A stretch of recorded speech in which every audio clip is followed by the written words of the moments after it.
Millionaire in disguise pretends to be a new employee at one of his own company's branches. Nathan Cole stood at the floor-to-ceiling windows of his corner office, watching the city sprawl beneath him like a kingdom he'd built with his own hands. At 34, he was worth more money than most people could count in a lifetime. His company, Cole Industries, had grown from a single manufacturing plant to a network of facilities across 3 states. Everyone knew his name. Everyone wanted his attention. Everyone, except whoever had been sending him these letters. He turned back to his mahogany desk, where the latest anonymous complaint lay open like an accusation. The handwriting was careful, measured, someone who took time to choose their words. This was the 4th letter in 2 months. Each one painted the same picture. A small-town branch run by corruption and cruelty, where hard-working employees were ground down by managers who seemed to forget they were dealing with human beings, not numbers on a spreadsheet. Nathan had built his empire on the belief that success meant lifting others up with you. At least, that's what he told himself. That's what he told the business magazines. But these letters, they made him wonder if he'd been lying to himself all along. His assistant knocked and entered without waiting for permission, the privilege of someone who'd been with him for 5 years. "Your car is ready for the charity gala, Mr. Cole. The speech cards are in your jacket pocket." Nathan looked at the letter again, then at his reflection in the window. When was the last time he'd actually set foot in one of his smaller branches? When was the last time he'd talked to an employee who didn't know who he was, who didn't have a reason to tell him exactly what he wanted to hear? "Cancel the gala," he said quietly. "Sir, cancel it. Tell them I'm sick. Tell them whatever you want." He turned to face her, and something in his expression made her take a step back. "I need you to do something for me. I need you to get me hired at the Millbrook branch. As a regular employee. Not Nathan Cole, someone else. Someone nobody knows." His assistant stared at him as if he'd announced he was planning to fly to the moon. "Mr. Cole, I'm not sure I understand. I'm going undercover." The words felt strange on his tongue, like speaking a foreign language. "I need to see what's really happening there. I need to see what they see when they look at someone who isn't me." "But sir, you have the quarterly board meeting next week and the merger with." "Postpone it all."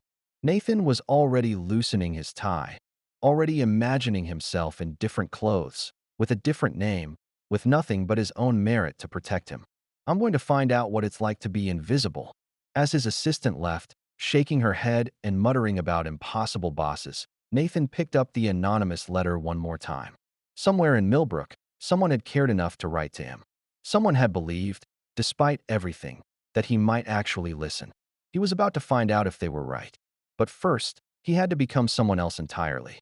Someone who could walk into that branch and see the truth that power had hidden from him for so long. Someone who could discover what happened when Nathan Cole wasn't in the room. What he didn't know was that this decision would change everything, not just about his company, but about his heart. And that in trying to save his business, he was about to find something he'd never even known he was looking for. Something that money couldn't buy. 3 days later, Nathan stood in front of a mirror in a discount clothing store, barely recognizing himself. Gone were the $1,000 suits, the silk ties, the Italian leather shoes that cost more than most people made in a month. Instead, he wore khakis from a clearance rack, a button-down shirt that had seen better days, and scuffed brown shoes that actually hurt his feet. His assistant had worked miracles with the paperwork. Nick Stevens had a social security number, a work history at a failed startup, and a recommendation letter from a fictional manager. On paper, he was exactly what Nathan had never been. Ordinary, unremarkable, desperate for any job he could get. The hardest part hadn't been creating the fake identity. It had been leaving behind everything that made him Nathan Cole. No phone calls to powerful friends. No corporate credit cards. No drivers waiting to take him wherever he wanted to go. He'd driven himself to Millbrook in a used Toyota he'd bought with cash, and checked into a roadside motel that smelled like disinfectant and broken dreams. Now, as he sat in the parking lot of the Millbrook branch, Nathan felt something he hadn't experienced in years: genuine nervousness. His hands were actually shaking as he looked at the building that bore his company's name. It was smaller than he'd expected, more rundown. The landscaping was overgrown, and several of the parking lot lights were burned out. "This is one of mine," he thought. "This represents me." He'd built his company on the promise of excellence, of treating people right, of being the kind of place where everyone could thrive. But looking at this building, Nathan felt the first stirring of shame. When was the last time he'd actually visited this place? When was the last time anyone from corporate had bothered to check on the people who worked here? Taking a deep breath, Nick, walked through the front doors. The lobby was barely a lobby at all. A few mismatched chairs, a coffee table covered in outdated magazines, and a receptionist who looked like she'd rather be anywhere else on earth. She glanced up when he entered, and Nathan saw something that made his chest tighten, the look of someone who'd been worn down by disappointment. "You must be the new guy," she said without enthusiasm. "Nick Stevens, that's me." His voice sounded different to his own ears, less confident, more hesitant. He'd practiced this, but actually doing it felt surreal. "I'm Brenda. I'll get someone to show you around." She picked up a phone that looked like it belonged in a museum. "Rachel? The new trainee is here. Can you come get him?" While they waited, Nathan tried to see the place through fresh eyes. The carpet was worn thin in places. The motivational posters on the walls were faded and curling at the edges.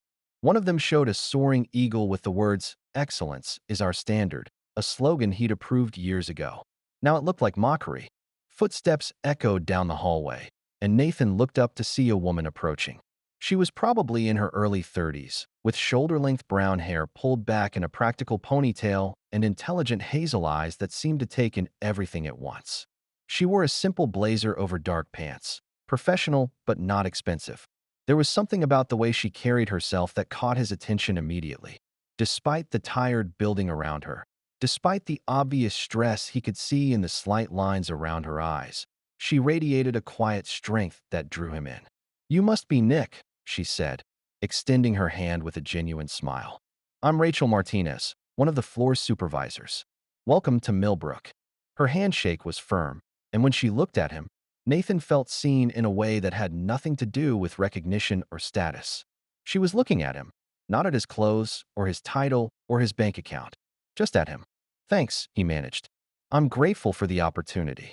"Well, let's see if you still feel that way at the end of the day," Rachel said with a laugh that held more truth than humor. "Come on, I'll show you around and introduce you to everyone." As they walked through the building, Rachel kept up a steady stream of conversation, pointing out different departments and explaining how things worked. But Nathan found himself paying more attention to her than to the tour. She knew everyone's name, not just the managers, but the maintenance staff, the part-time workers, the people others might overlook. And more importantly, they all lit up when they saw her. "Rachel," called out an older man from behind a desk piled high with invoices. "Did you hear back from corporate about the overtime pay issue?" Nathan saw Rachel's smile falter for just a moment before she recovered. "Still working on it, Frank. I'll let you know as soon as I hear something." "What's the overtime pay issue?" Nathan asked quietly as they moved away. Rachel glanced around, then lowered her voice. "Some of the guys have been working extra shifts to cover for people who quit, but their overtime hasn't been showing up in their paychecks. When they ask about it, they get the runaround." She shook her head. "These are good people, Nick. They have families, bills, kids who need things. And missing overtime check isn't just an inconvenience. It's groceries, rent money, medicine." The anger in her voice was controlled but unmistakable. This wasn't just business to her. These were her people, and she was fighting for them. "Have you contacted corporate?" Nathan asked, though he already suspected the answer. "Multiple times. They keep saying they'll look into it, but nothing ever happens." Rachel's jaw tightened. "Sometimes I think they're hoping we'll just give up and go away." Nathan felt something cold settle in his stomach. How many calls like that had his assistants fielded? How many complaints had been filtered out before they ever reached him, dismissed as minor operational issues not worth his time? They continued the tour, but Nathan was beginning to see the building differently. It wasn't just run down, it was neglected.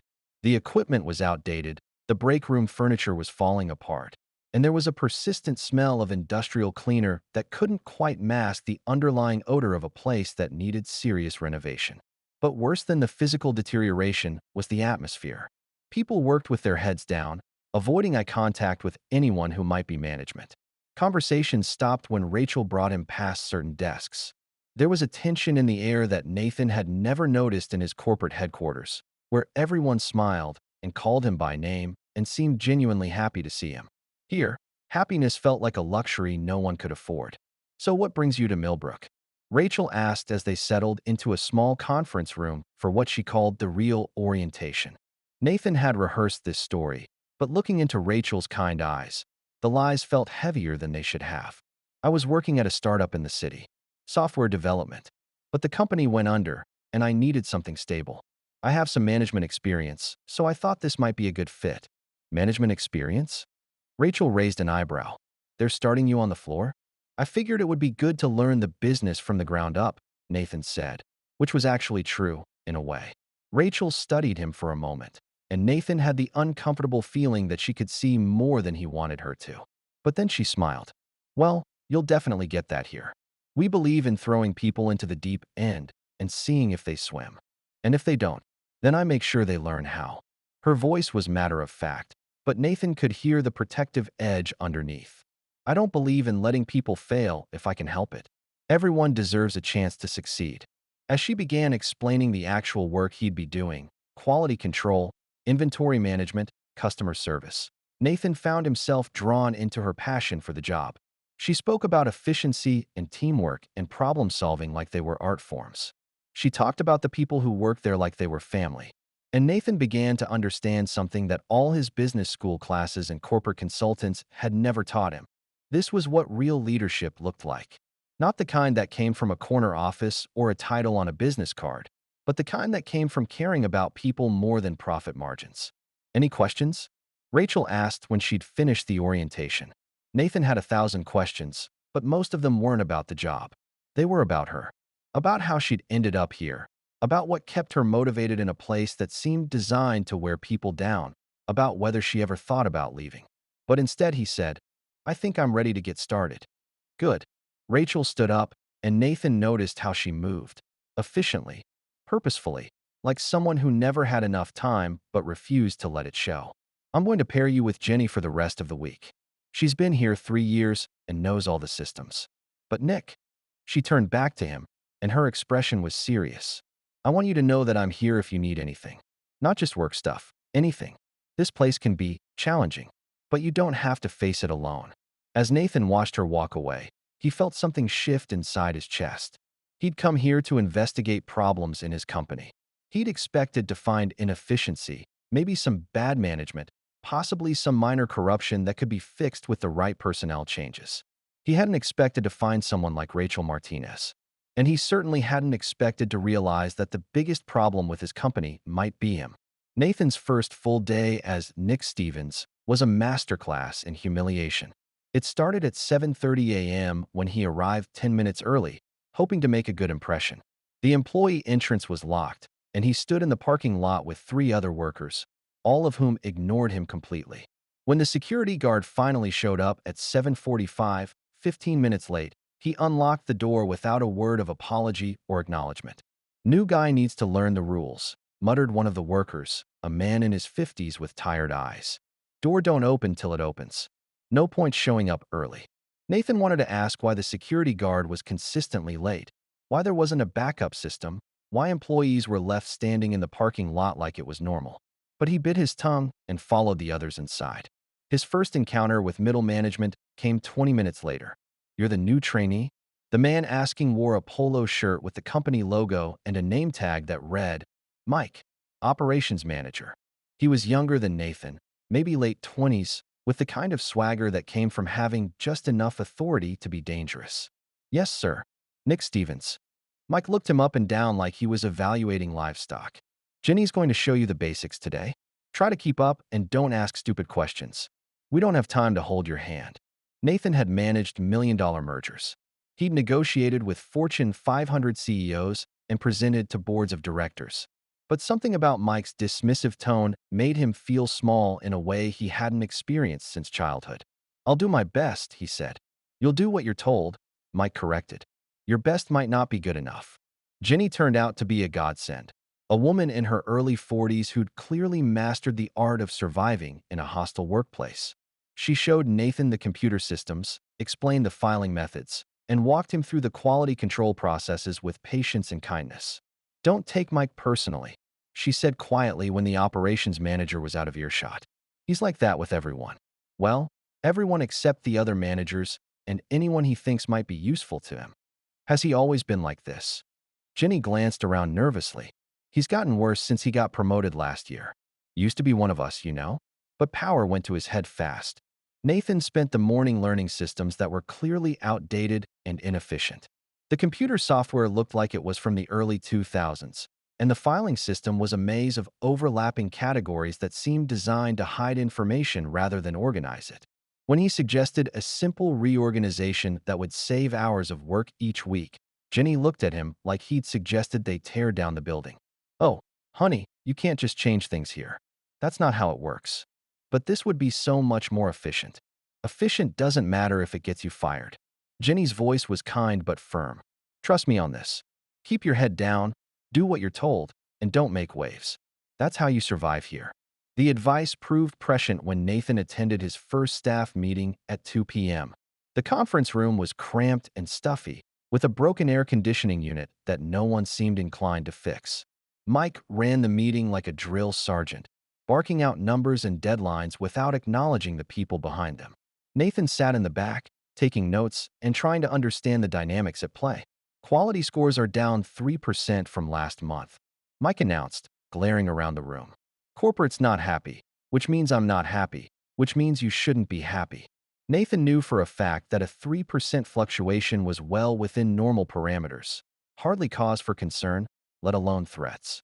But he watched the employees around him shrink into their chairs, accepting blame for what was likely just statistical noise. Stevens, Mike said suddenly, and Nathan's head snapped up. You're new, so maybe you can bring some fresh perspective. What do you think is causing our quality issues? It was clearly a trap. Nathan had been there exactly one day. He couldn't possibly have enough information to make meaningful suggestions. But Mike was staring at him expectantly, and the rest of the room had gone silent. I need more time to fully understand the systems before making recommendations, Nathan said carefully. See, that's exactly the problem, Mike said, his voice rising. Everyone's got excuses. No one wants to take responsibility. You've been here one day, and you're already making excuses. Nathan felt heat rise in his cheeks. I'm not making excuses. I'm being honest about what I do and don't know. Are you arguing with me? The room was dead silent now. Nathan could feel everyone's eyes on him, some sympathetic, others worried about being caught in the crossfire. This was a moment he recognized from his own corporate experience, the moment when someone in power decided to make an example of someone who couldn't fight back. No, sir, Nathan said quietly. I'm not arguing. Good. Because let me make something clear to everyone in this room. We're not here to coddle people. We're not here to make friends. We're here to get results. And anyone who can't handle that can find somewhere else to work. The meeting continued for another 30 minutes, with Mike systematically humiliating different employees for various minor infractions. Nathan watched, horrified, as grown adults with families and mortgages and years of experience were treated like children, or worse, like things that didn't matter. When it was finally over, Nathan walked out feeling like he'd been physically beaten.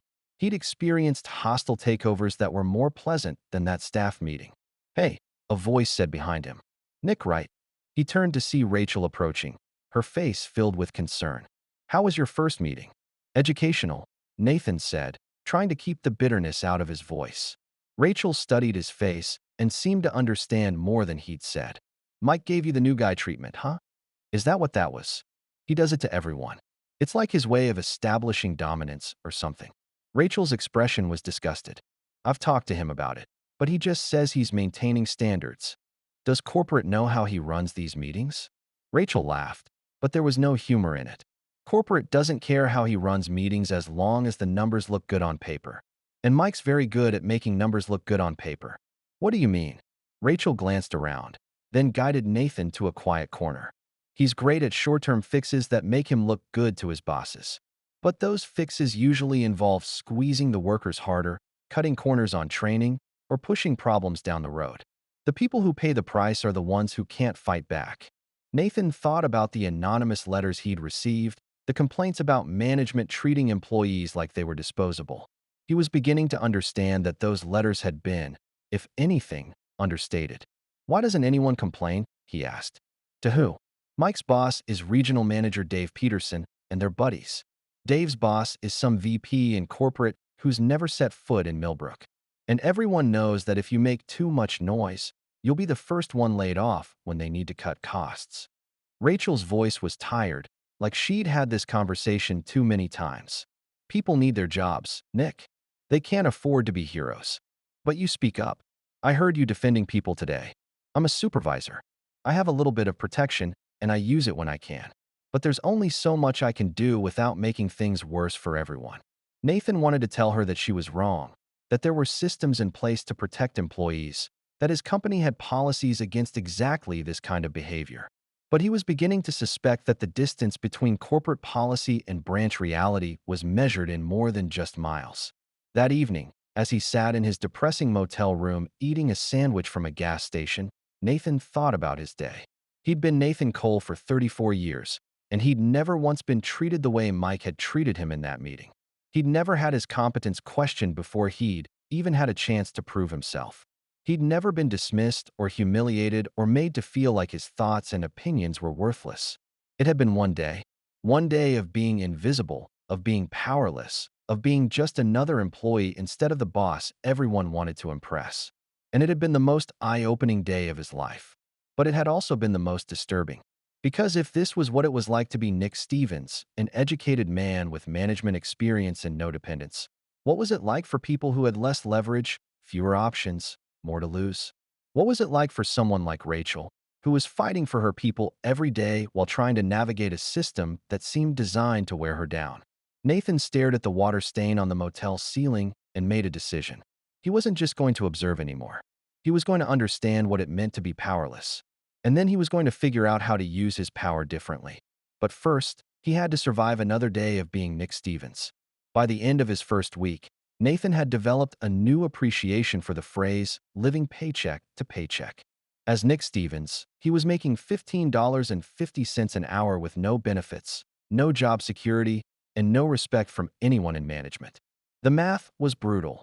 After taxes, he was bringing home barely enough to cover the motel room, gas, and food, with nothing left over for emergencies or savings or any of the small luxuries that made life bearable. More than the financial strain, though, was the emotional toll of being treated like he didn't matter.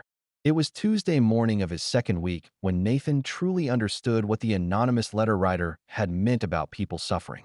He was in the break room, trying to fix the ancient coffee machine that had been temporarily out of order for 3 months, when he overheard a conversation that made his blood run cold.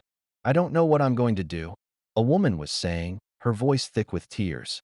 "The doctor says Emma needs surgery, but our insurance won't cover it because they're calling it pre-existing."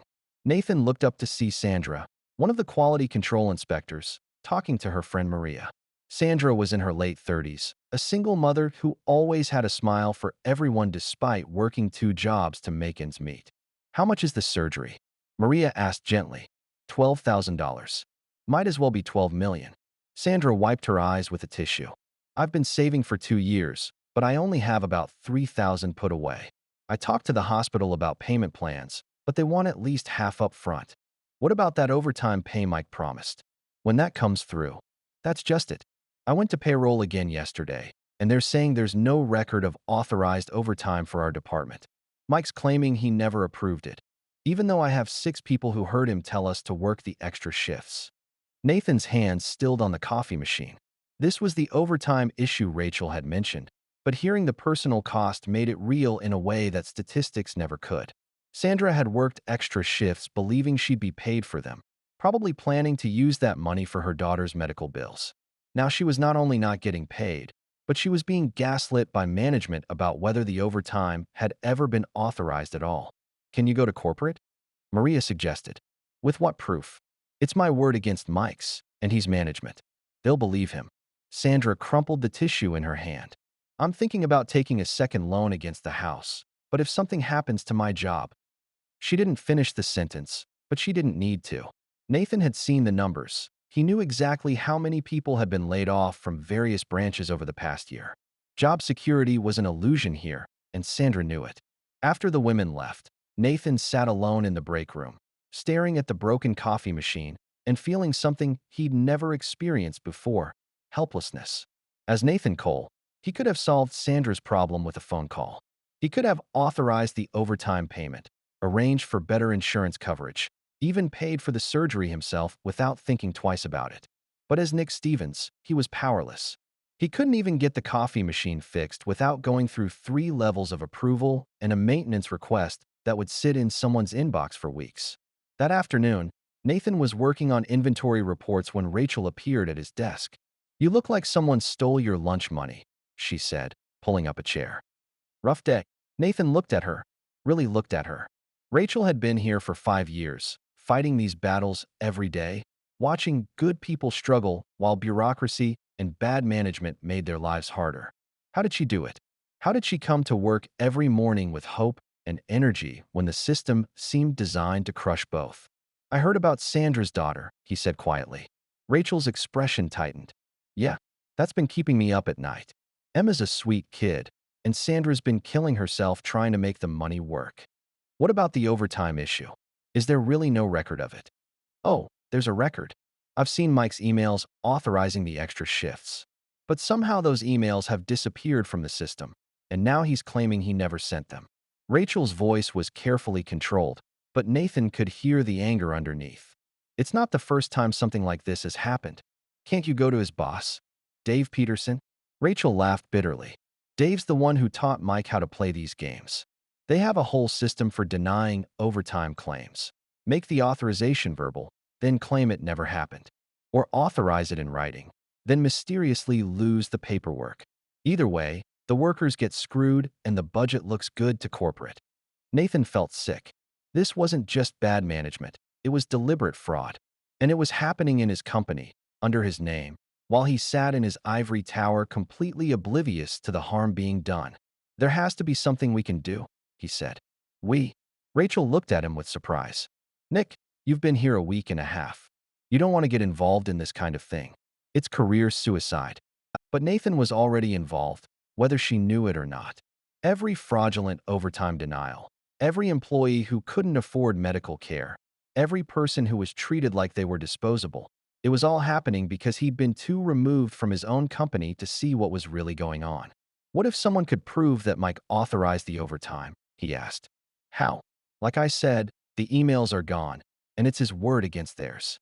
Nathan thought about the computer systems he'd been learning, the backups and archives that most people didn't know about. As Nick Stevens, he wasn't supposed to have access to those systems. But as Nathan Cole, he designed them. "What if I could find the deleted emails?" Rachel stared at him. "Nick, you're talking about hacking into company systems. That's not just firing. That's criminal charges. Not hacking, just knowing where to look." Nathan tried to keep his voice casual. "I worked in IT at my last job. I know how these systems work. Even if you could find the emails, what then? We'd have to explain how we got them, and you'd be fired before you could say wrongful termination." Nathan was quiet for a moment, thinking. Then he said, "What if the emails just showed up? Anonymous tip to corporate, maybe copied to the state labor board?" Rachel studied his face intently. "Why would you risk your job for people you barely know?" It was a fair question, and Nathan wasn't sure how to answer it without revealing too much. Because the truth was complicated. He was risking his job because it was actually his company, because he felt responsible for the suffering he was witnessing, because he was falling for a woman who deserved better than the system that was grinding her down. But there was something else, too. Something that had been growing in him since that first day, when Mike had humiliated him in the staff meeting. For the first time in his life, Nathan understood what it felt like to be powerless. And now that he understood it, he couldn't tolerate the idea of other people living with that feeling every day.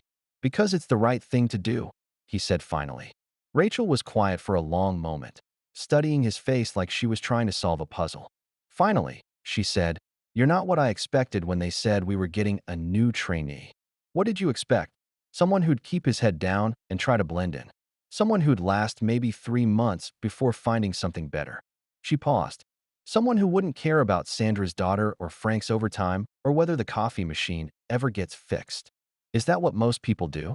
Just accept it?" Most people can't afford not to accept it. They have families to feed, mortgages to pay, kids who need them to have health insurance.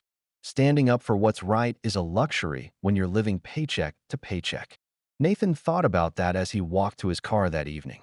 For him, standing up for what was right had always been easy because he'd never had anything to lose.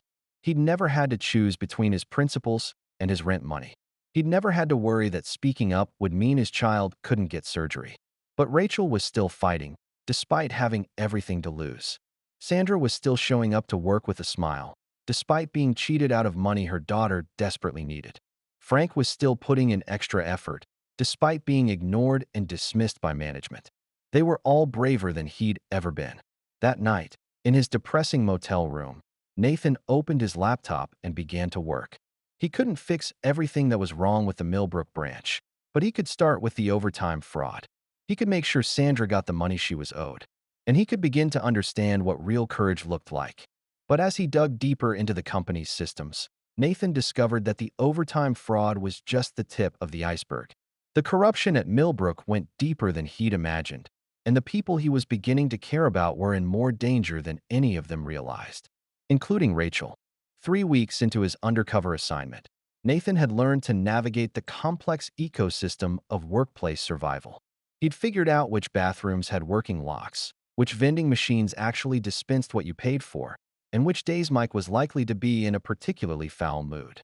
He'd also learned that Rachel Martinez was the unofficial heart of the entire operation. She was the one people came to when they needed help with difficult customers. She was the one who covered shifts when someone's child was sick. She was the one who somehow managed to keep morale from completely collapsing under the weight of Mike's management style. And she was the one who had started bringing Nathan coffee every morning when she noticed he'd given up on the broken machine in the break room. "You don't have to do this," he protested the first time she appeared at his desk with a steaming cup. "I know I don't have to," she'd replied with a smile that made his chest tighten. "I want to." Those small moments of kindness had become the highlight of Nathan's days. More than that, they'd become something he looked forward to with an intensity that surprised him. When Rachel laughed at one of his jokes, when she asked for his opinion on a work problem, when she trusted him enough to share her frustrations about management, those moments felt more real than anything in his previous life, which made what happened on Thursday morning feel like a betrayal of everything he'd come to value. Nathan was at his desk, working on a report that would probably disappear into the bureaucratic void, when he heard raised voices from the direction of the supervisor's offices. He looked up to see Mike standing in Rachel's doorway, his face red with anger. "I don't want to hear your excuses," Mike was saying, his voice loud enough to carry across the office. "The numbers are down, and that's on you." "The numbers are down because we're short-staffed," Rachel replied, her voice calm but firm. "We've had 3 people quit in the past month, and you haven't approved any replacements. Maybe they quit because you're not managing them properly." Nathan felt his hands clench into fists. Around the office, other employees were trying to look busy while obviously listening to the confrontation. This was exactly the kind of public humiliation Mike specialized in, making someone look incompetent in front of their colleagues to establish dominance. "My team consistently outperforms the other departments," Rachel said. "Our customer satisfaction scores are the highest in the branch, and our error rate is below company average. If you want to talk about management problems, maybe we should look at why we can't retain employees." That was a mistake. Nathan could see it in Mike's face. The moment when criticism became personal, when a professional disagreement turned into a vendetta. "Are you questioning my management?" Mike asked, his voice dropping to a dangerous whisper. "I'm trying to have a conversation about how we can improve our results," Rachel said. But Nathan could hear the exhaustion creeping into her voice.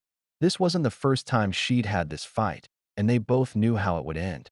"Here's how you can improve your results," Mike said, stepping closer to her doorway. "Stop making excuses, stop questioning your superiors, and start doing your job.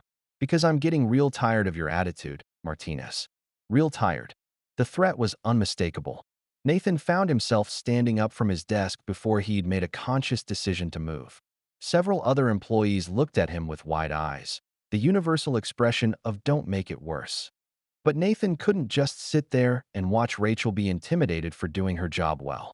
He couldn't watch Mike destroy someone who actually cared about the people they were supposed to serve. "Excuse me," Nathan said, his voice carrying across the suddenly silent office. "Is there a problem here?"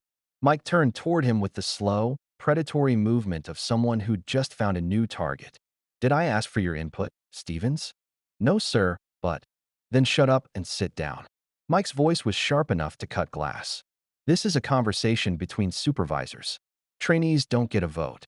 Nathan felt the familiar flush of humiliation, but this time it was mixed with something else, a protective anger that he'd never experienced before. He looked at Rachel, who was shaking her head slightly, silently pleading with him not to make things worse. But Nathan had spent 3 weeks watching good people be ground down by a system that protected bullies and punished anyone who stood up to them. He'd watched Sandra work double shifts for money she'd never see. He'd watched Frank apologize for problems that weren't his fault. He'd watched Rachel fight for her people every day while management tried to break her spirit. And he was done watching. With respect, sir, I think Rachel, Ms. Martinez, is right about the staffing issue, Nathan said, his voice steady despite the adrenaline coursing through his system. We've all been working overtime to cover the gaps, and quality is bound to suffer when people are stretched that thin. The office was dead silent. Nathan could practically hear everyone holding their breath. In the 3 weeks he'd been there, no one had ever contradicted Mike in public. It simply wasn't done. Mike's face was turning an alarming shade of purple. Are you telling me how to run my department? I'm sharing an observation based on what I've seen since I started here. What you've seen. Mike laughed, but there was no humor in it. You've been here 5 minutes, Stevens. You don't know anything about how this place works. I know that good employees are quitting because they're overworked and underappreciated. I know that the people who stay are killing themselves to pick up the slack. And I know that blaming supervisors for problems they didn't create isn't going to fix anything. Nathan was dimly aware that he was destroying his cover, that Nick Stevens would never talk to management this way. But he couldn't stop himself. The anger he'd been swallowing for weeks was pouring out, fueled by every injustice he'd witnessed, every small cruelty he'd endured, every time he'd watched good people suffer while bad managers got promoted. That's enough, Mike said, his voice dangerously quiet. You're out of line, Stevens. Way out of line. Maybe someone needs to be out of line. The words hung in the air like a challenge. Nathan could see Rachel staring at him with a mixture of admiration and horror. Around the office, employees were watching the confrontation with the fascination of people witnessing a car crash. Mike stepped away from Rachel's doorway and walked slowly across the office toward Nathan's desk. There was something theatrical about his movement, something designed to intimidate and humiliate. Nathan had seen similar power plays in corporate boardrooms, but those had been between equals. This was something uglier, a person with authority threatening someone who couldn't fight back. You know what I think, Stevens? Mike said when he reached Nathan's desk. I think you've got a big mouth and a bad attitude. I think you're a troublemaker who doesn't respect authority. And I think this job might not be the right fit for you. Are you firing me?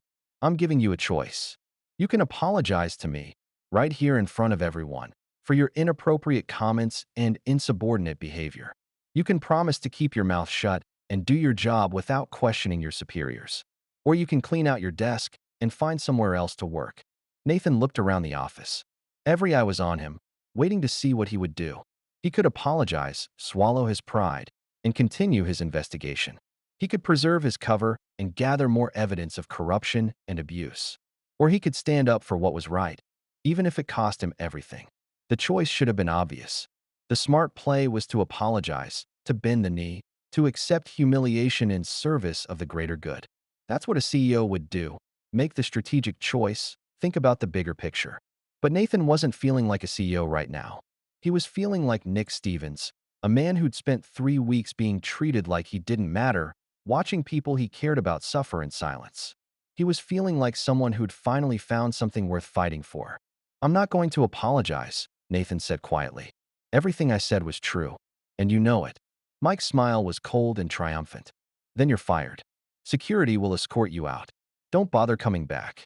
As Mike walked away, Nathan began clearing out his desk with hands that were surprisingly steady. Around him, the office was buzzing with whispered conversations and shocked murmurs. In 3 weeks, he'd become part of their community, and now he was being cast out for the same reason that had earned their respect. He'd refused to be silent in the face of injustice. Rachel appeared at his desk as he was packing his few personal items. Her face was pale, and her eyes were bright with unshed tears. Nick, you didn't have to do that, she said quietly. You didn't have to put your job on the line for me. Nathan looked at her, really looked at her. This woman who came to work every day with grace and strength despite being ground down by a system that didn't value her. This woman who fought for her people even when it put her own job at risk. This woman who'd shown him more genuine kindness in 3 weeks than he'd experienced in years of being surrounded by people who wanted something from him. Yes, I did, he said. As security escorted him out of the building, Nathan felt something he hadn't expected: relief. For 3 weeks, he'd been living a lie, pretending to be someone he wasn't. Now, walking to his car with his few possessions in a cardboard box, he felt more honest than he had since this whole charade began. But he also felt something else: determination. Because getting fired as Nick Stevens meant he could come back as Nathan Cole. And when he did, things were going to change. Mike Peterson had just made the biggest mistake of his career. He'd fired his own boss. Nathan spent the weekend in his motel room, planning. He'd gathered enough evidence during his 3 weeks undercover to build a case against Mike Peterson and Dave Peterson that would result in immediate termination and possible criminal charges. He'd documented the overtime fraud, the intimidation tactics, the deliberate understaffing that was designed to make supervisors like Rachel look incompetent. But more than that, he'd gained something invaluable.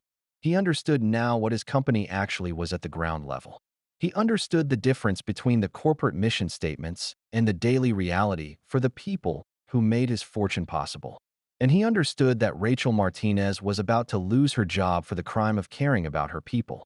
The call came Tuesday morning, while Nathan was sitting in a diner 40 miles from Millbrook, trying to figure out how to reveal his identity without destroying any chance he might have with Rachel. It was his assistant, her voice tight with urgency. "Mr. Cole, I've been trying to reach you for 2 days. There's a situation at the Millbrook branch that requires your immediate attention." "What kind of situation?" "The regional manager, Dave Peterson, is planning to terminate one of the supervisors, Rachel Martinez. He's claiming she's been insubordinate and has been undermining management authority. The termination is scheduled for this afternoon." Nathan felt cold fury wash over him. This was retaliation, pure and simple. Rachel was being fired because she'd stood up to Mike, because she'd defended her people, because she'd refused to be broken by a system designed to crush anyone who fought back. "Cancel my appointments for the rest of the week," Nathan said. "I'm going to Millbrook." "Sir, set up a meeting with Peterson for 2 p.m. today. Tell him the CEO wants to discuss the branch's performance." "Should I tell him you'll be coming as yourself, or?" Nathan thought about Rachel, about Sandra and her daughter's surgery, about Frank and his stolen overtime, about all the good people who'd been suffering while he sat in his ivory tower, oblivious to their pain. "Tell him Nathan Cole will be there," he said, "and that he should bring his resignation letter." At 1:45 p.m., Nathan Cole walked through the front doors of the Millbrook branch for the second time in a month. But this time, he wasn't wearing khakis from a clearance rack.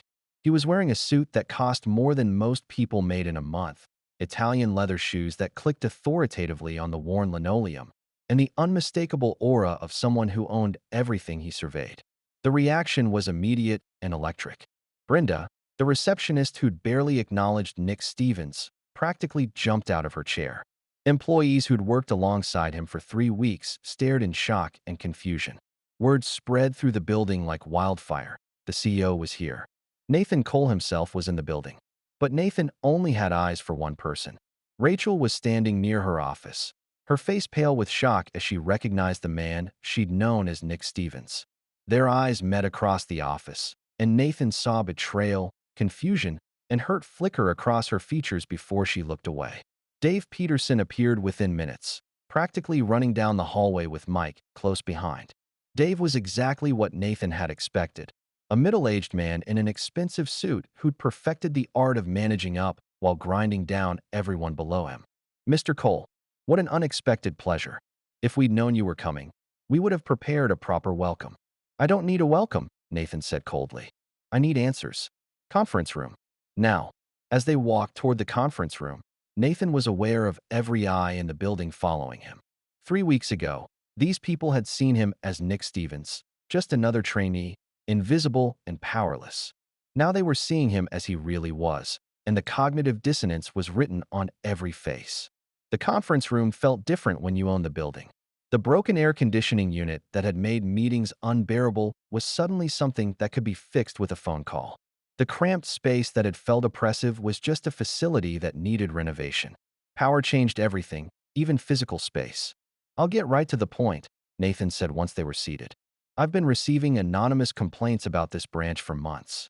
Complaints about management practices, employee treatment, and what appears to be systematic fraud. Dave and Mike exchanged glances. Sir, I think there may be some misunderstanding, Dave said smoothly. We run a tight ship here. Our numbers are solid, and employee satisfaction is well within normal parameters. Really? Nathan opened the folder he'd brought with him. Because according to my investigation, you've been systematically denying overtime payments to hourly workers, intimidating employees who raise concerns, and creating a hostile work environment that's driven away some of your best people. Investigation? Mike's voice cracked slightly. What investigation?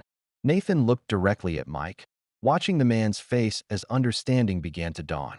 The investigation I conducted personally, Mr. Peterson, for the past 3 weeks.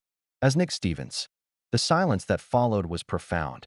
Dave's face went through several colors, settling on a sickly green. Mike looked like he was going to be physically ill. You were Nick Stevens? Mike whispered. I was. And I saw everything. I saw how you treat employees who can't fight back. I saw the overtime fraud. I saw you intimidate Rachel Martinez for doing her job. And I saw you fire someone for standing up to your bullying. Dave found his voice first. Sir, there must be some mistake. Mike runs an efficient operation. If there were any irregularities, I would have known about them. Would you? Because according to the records I've reviewed, you were CC'd on several emails regarding questionable practices. Either you knew and chose to ignore it, or you're incompetent. Which is it? Nathan let that hang in the air while he opened his laptop. I have documented evidence of wage theft, workplace harassment, and deliberate mismanagement. I have emails that were allegedly deleted from the system but are still recoverable from our backup servers. I have recorded conversations. Recorded conversations? Mike looked panicked. You can't record people without their consent. That's illegal. Actually, this is a one-party consent state, Mr. Peterson. And as the owner of this company, I have the right to investigate potential crimes being committed in my facilities. Nathan's voice was ice cold. Which brings us to why I'm here today. He stood up, and both men instinctively leaned back in their chairs. For 3 weeks, Nathan had forgotten what it felt like to have power. Now, using it in defense of people he cared about, it felt different than it ever had before. Effective immediately, Mike Peterson, you're terminated. Security will escort you from the building. Dave Peterson, you have a choice. You can resign today with a neutral reference, or you can be fired tomorrow with cause. Either way, you're done here. You can't do this, Mike sputtered. I have a contract. I have rights. You had rights. You forfeited them when you decided to steal from my employees and turn my workplace into your personal fiefdom. Nathan turned to Dave. I'm giving you 5 minutes to decide. Resignation or termination. Dave was already reaching for a pen. He wasn't stupid. He knew which way the wind was blowing. As security led Mike out of the building, Nathan stood in the conference room, trying to process what he'd just done.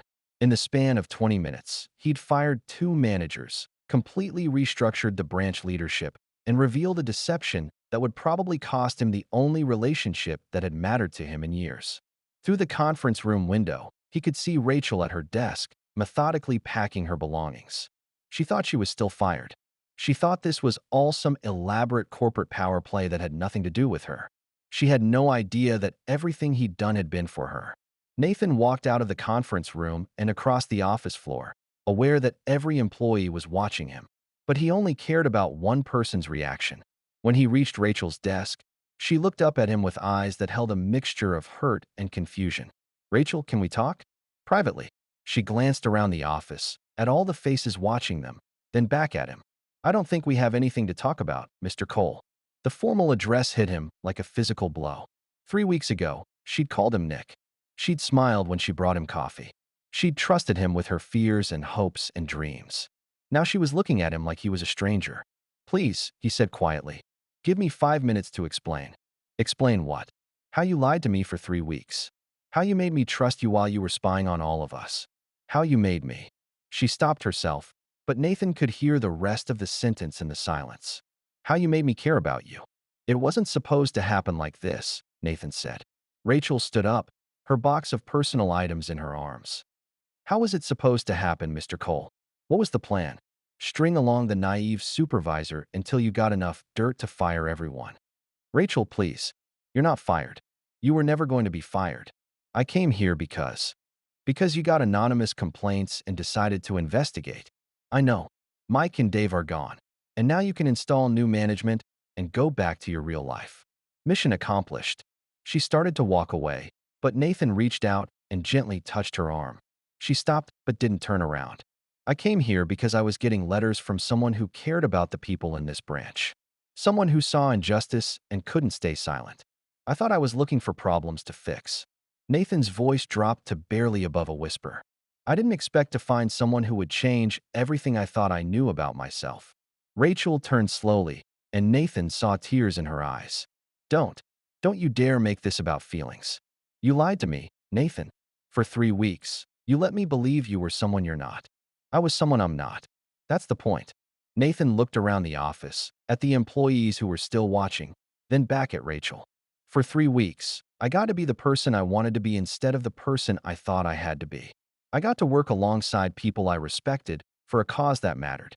I got to fall in love with someone who saw me for who I really am, not what I own. The words hung in the air between them, raw and honest and terrifying. Nathan had never said anything like that before, had never felt anything like what he felt for Rachel Martinez. Who you really are? Rachel's voice was barely controlled. Who you really are is a millionaire CEO who thought it would be fun to play dress up and slum it with the working class. Who you really are is someone who has so much power that you can walk into people's lives and turn them upside down without consequences. That's not, isn't it? Rachel's voice rose, and Nathan realized that half the office was listening to their conversation. You could fire Mike because you own the company. You could investigate corruption because you have unlimited resources. You could make grand gestures and play hero because nothing you did had any real risk for you. But what about the rest of us? What about the people who don't have that kind of power? Nathan felt something cold settle in his chest. She was right, and they both knew it. He'd been playing a role, but for her, this was real life. Her job, her security, her future, it was all at stake in ways that his never had been. I know I hurt you, he said quietly. I know I lied, and I know that's not something you can just forgive. But Rachel, everything I felt, everything I feel, that's real. That was never a lie. Rachel wiped her eyes and straightened her shoulders. When she looked at him again, her expression was composed but distant. I'm sure it felt real to you, Nathan. But you were playing a character. Nick Stevens was someone you made up, someone you could be when the stakes didn't matter. What happens when you go back to your real life? What happens when being with me stops being an adventure and starts being work?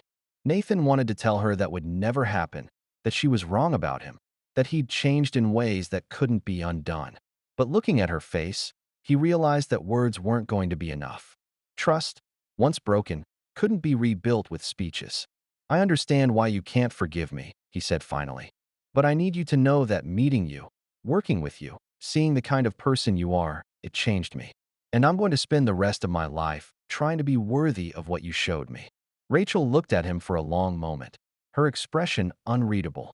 Then she picked up her box and walked toward the exit. At the door, she turned back. I hope you mean that, Nathan. Because these people, she gestured around the office, they deserve better than they've been getting. They deserve a boss who sees them as human beings, not just numbers on a spreadsheet. They deserve someone like you leading them, Nathan said. Maybe. But first, they deserve honesty. Try to remember that. And then she was gone, leaving Nathan standing in the middle of an office full of people who were staring at him like he was a puzzle they couldn't solve. The man who'd walked into this building as Nick Stevens 3 weeks ago had been looking for problems to fix. The man standing here now had found something much more valuable and much more painful. He'd found out who he really wanted to be.